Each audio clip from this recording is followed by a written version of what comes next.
sama dia di tengah nih. Hero-hero yang pernah dipakai dia di samping. Godiva, Kadita, Minsitar tuh. Belum Martis kan waktu itu kan. Iya, Martis. Itu hero-hero yang dia pakai dulu di offlaner. Oke, dan bicara soal Minsitar ini adalah hero yang bagus banget kalau timnya lagi menang point kill di awal.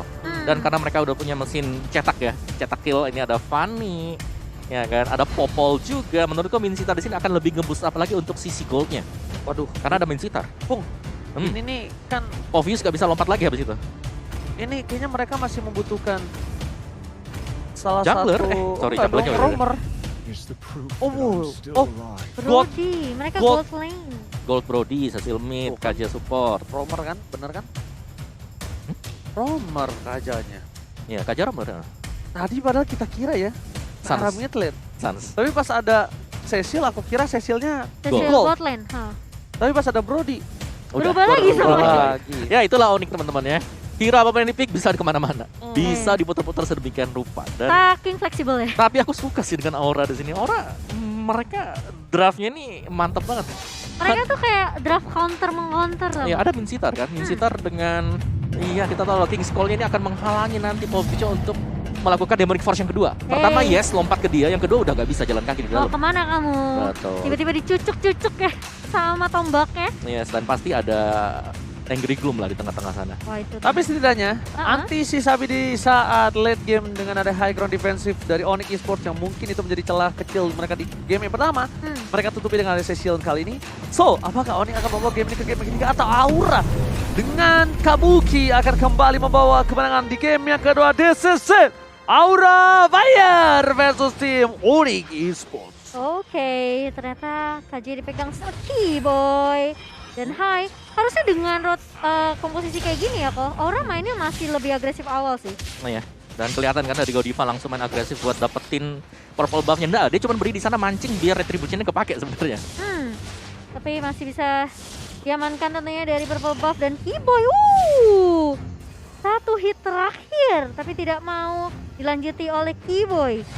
Bermain lebih aman tentunya dari Onyx Esports dan Facehugger. Ini tentunya dari seorang Lilia gampang banget untuk nge-clear minion. Setelah di area atas, cewek yang akan diharas oleh seorang seekor kali ya, Kupa. Apaan? Wih, Kupa itu bisa aja loh orang jadi siluman, nggak ada yang tahu. Oke, Sang Claw mengecek posisi keberadaan dan masih didapatkan oleh seorang Keyboy menjaga pergerakan di arah orange buff-nya, tapi kita boleh lihat di sana. Nampaknya Keyboy melakukan resetisasi dan apakah dari Pakuitonya berhasil mendapatkan orange buff yang dimiliki dari seorang Kabuki? Kayaknya enggak deh. Coba. Oh enggak. Dia memilih untuk reset, dipanggil, ada panggilan. Tapi lihat di depan sana, High is coming, Kabuki belum punya cutthroat, udah boleh digigit burungnya, sakit, aduh. Tapi di depan sana nampaknya mereka harus kehilangan orange buff yang dimiliki dari tim Onyx Esports. Iya, dan gak mau maksa kontesin ya Ji ya? Gak mau, mereka gak mau kontes. Kabuki. Wih, kabelnya mirip Omuawa kalau lagi main Fanny. Wah, ngeri banget sih. Tapi dengan mendapatkan orange buff dari Onyx Esports ini, Aura Fire mereka udah lead out sejauh kita lihat sekarang. Dan ini bakal mengurangi power dari Surfeit Lens juga dengan Pakitonya. Lihat levelnya bakal ketinggal jauh dibandingkan dengan Fanny. Oke, tapi lihat di depan sana permainan dari tim Onyx Esports. Dari seorang cewek, udah gak ada satu buah flicker lagi. Memilih untuk mundur ke arah belakang dan melakukannya. Ini dia, PC bongkar turret sejahtera.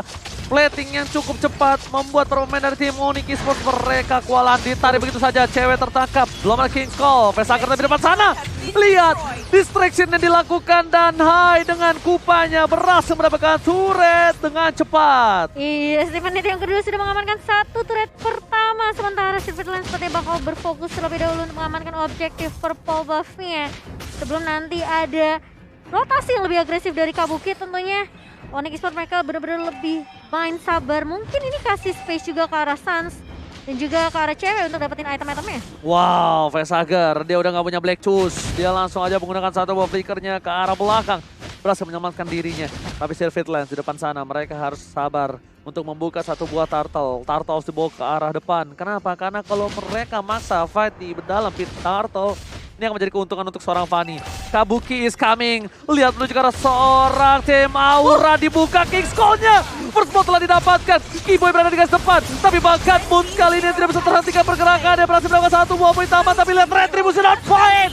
Kabuki again. Berhasil mengamankan turtle.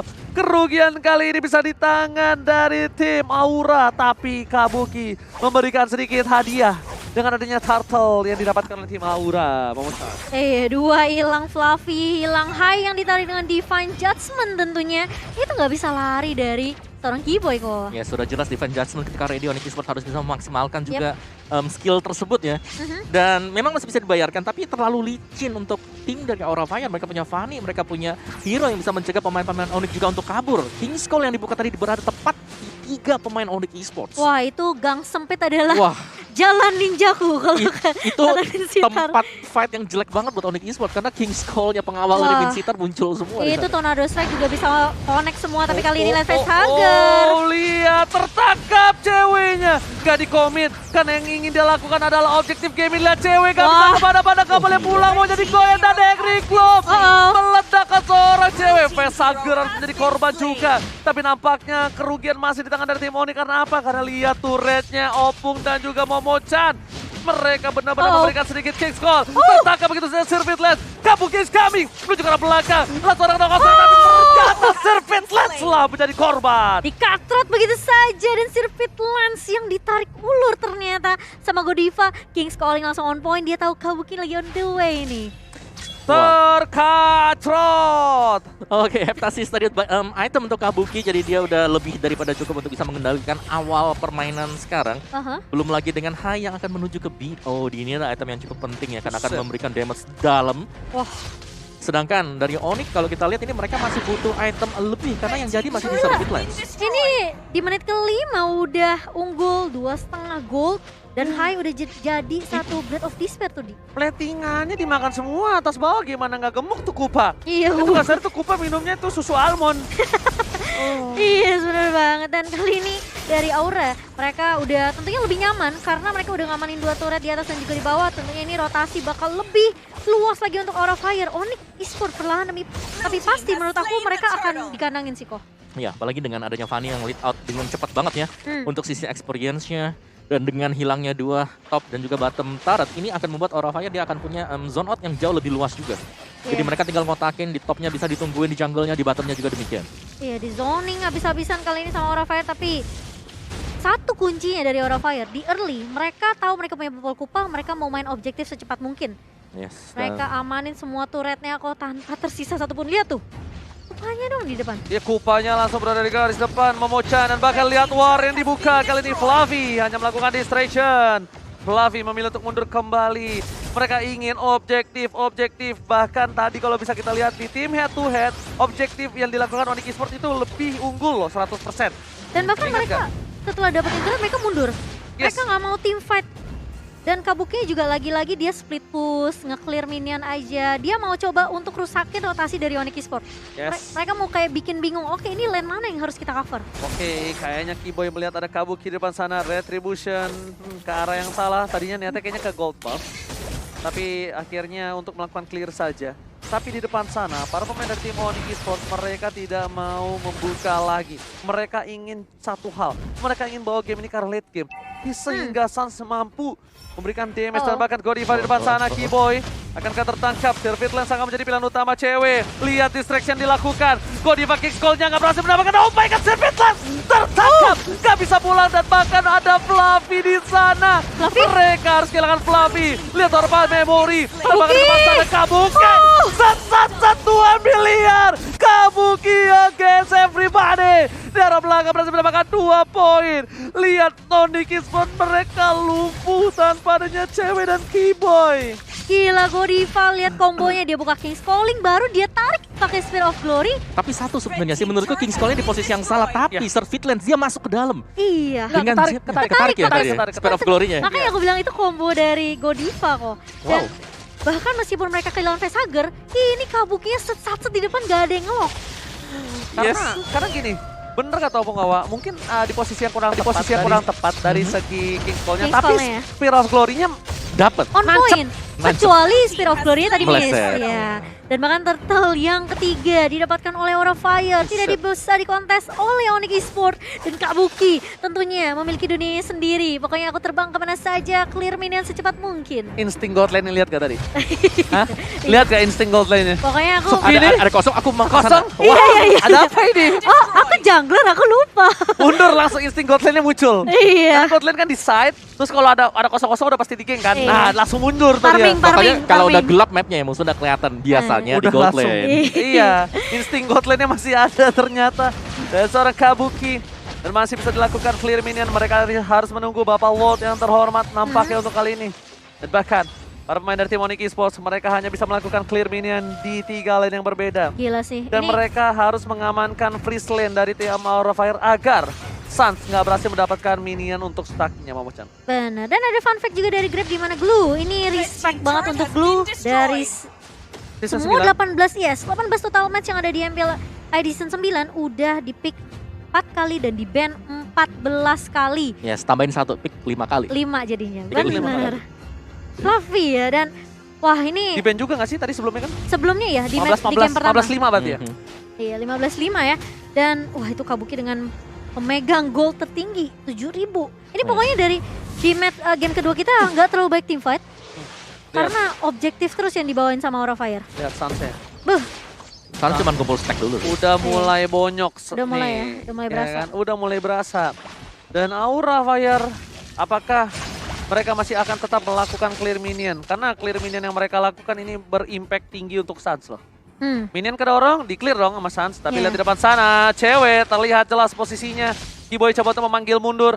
David Lance juga bakal coba untuk memanggil mundur. Tapi nampaknya baiting yang dilakukan Onyx Esports gak termakan. Iya, Karena mereka lebih memilih untuk ke arah Lord yang Lord, terhormat. bener. Mereka nggak mau maksain team fight. Pokoknya mereka tahu objektif mereka adalah selesaiin game ini secepatnya. Jangan sampai Suns dapetin stack terlalu banyak. Dan bahkan cewek pun nggak boleh sampai dapet itemnya. Jadi dari Aura Fire mereka mau berfokus untuk end game ini secepat mungkin. Kalau bisa di bawah menit 12 itu akan lebih baik tentunya.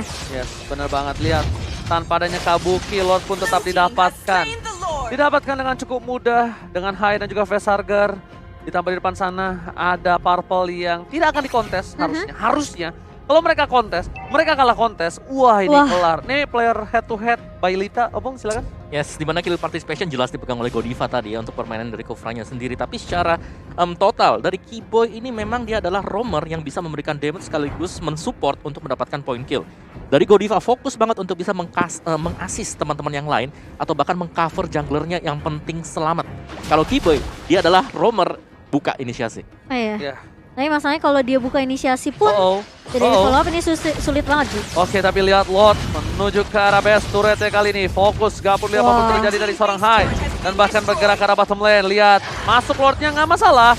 Yang penting kita bisa coba untuk gerakin ke arah super minion dan juga base turretnya. Tapi nampaknya konsil telah didapatkan oleh pemain dari tim Onyx Esports. Dibalas konsil dibalas konsil, bukan tinju dibalas tinju. Godiva, kick call, gak dapetin siapapun. Bahkan langsung mundur ke arah belakang, top skillnya sudah habis. Dan bakal untuk reset kembali. Super minion di arah top lane bakal berhasil di clear oleh seorang Suns dengan cukup cepat.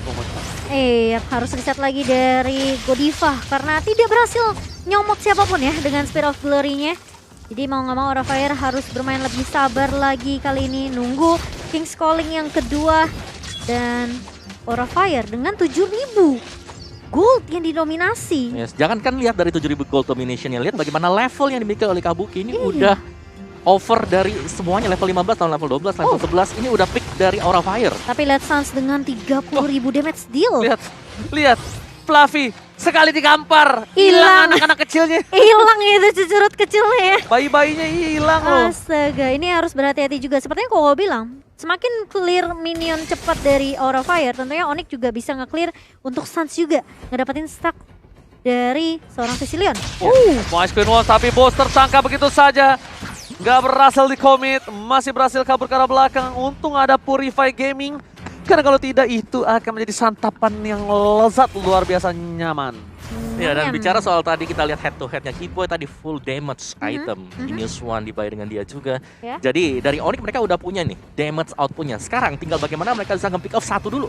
Kalau memang dari si Fanny, mungkin dari Kabuki maju ke depan, ketarik dan defense judgment tumbang. Nah, itu adalah titik poin kembali untuk Onyx Esports. Apalagi kalau mereka bisa menjaga Suns agar tetap survive di belakang. Itu momentum banget ya. Betul. Jangan sampai Sunset tumbang, tapi kali ini lihat cewek bakal langsung hilang begitu saja. Kabukinya datang, langsung ada steel cable juga connect ke arah Keyboy. Mau kemana Keyboy? Kali ini tapi ternyata Suns yang terculik begitu saja. Baru dibalas sama Kowawa, tidak boleh terculik. Namun ternyata Suns juga tumbang setelah ceweknya yang keculik. Ini bencana, Suns kehilangan high ground defensif dari tim Onyx Esports. Lihat Hai, bawa coba untuk menuju ke arah seorang bus, tapi fokus menuju ke arah best turret terlebih dahulu. Kabuki pulang sebentar, datang kembali. Akankah ini akan menjadi akhir dari tim Onyx Esports? Kupanya masih kecil, belum beranjak dewasa, tapi nampaknya dia bakal reset untuk mendapatkan keuntungan yang valid, yaitu Ward yang terhormat. Spear of Glory. Wow, itu pas banget tadi. On point banget dan dapatnya Suns lagi kok. Ya, Suns yang seharusnya harus bisa menjaga posisi di belakang. Itu ke pick off dengan cukup mudah tadi kalau kita lihat, padahal sulit ya untuk bisa ngepasin seperti itu. Cuman Masalahnya ya, balik lagi PR-nya nih. Tadi Kajanya masih nyimpen buat defense judgment-nya, gak dipakai sama sekali. Aku nungguin tuh, aku udah Terus lihat nih joy-joynya kok masih ada. Ceweknya tumbang akhirnya. Nah, makanya sebenarnya kayak Keyboy nunggu sih, mungkin Kabuki terlalu agak offside dikit ya, baru ditarik ke area turret, tapi sayangnya Suns udah keculik duluan, jadi anggapannya kayak mereka udah nggak punya cukup damage sebenarnya kalau mereka pun narik Kabuki. Yes, lihat clear minion yang dilakukan oleh seorang Suns. Tapi Hai fokus, Lihat tapi lihat Godiva. Langsung ada Kingscall. Cewek tertangkap, dipaksa begitu saja. Kehilangan turret dan lihat cewek pun harus hilang di depan bumi sana. Lihat Kabuki, 1-1 2 miliar. Rune tertangkap, Kabuki fokus ke arah base-nya. Aura, take the game. 2-0 Israel. Gila 2-0 di tangan Aura Fire dengan api yang membara. Onyx dibakar satu persatu, dan ini menjadi match yang kita nggak bisa bilang ini late game Banget enggak? dia